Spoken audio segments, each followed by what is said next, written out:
ফজরের নামাজ না পড়ে যে জোহরের তৌফিক পেল না, জোহরের নামাজ যে না পড়ে যে আসরের তৌফিক পেল না, আসরের নামাজ ছুটে যাওয়ার পর যে মাগরিবের নামাজ তৌফিক পেল না, মাগরিবের নামাজ ছুটে যাওয়ার পর যে এশার নামাজে তৌফিক পেল না, হে নাফরমান, এটাই তোমার পক্ষে সব থেকে বড় শাস্তি।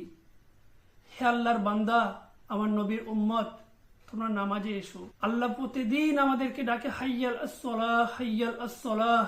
আমরা নামাজের দিকে আহ্বান করি। আল্লাহ প্রতিদিন আমাদেরকে ডেকে বলে হাইয়াল আল ফালাহ, হাইয়াল আল ফালাহ। আমরা আমাদের কল্যাণের জন্য আহ্বান করি। তাই দলে দলে আসি মসজিদের দিকে, একটু নামাজ কায়েম করি আল্লাহকে সন্তুষ্ট করার জন্যে, যেন আমলের সাথে মৃত্যুবরণ করতে পারি।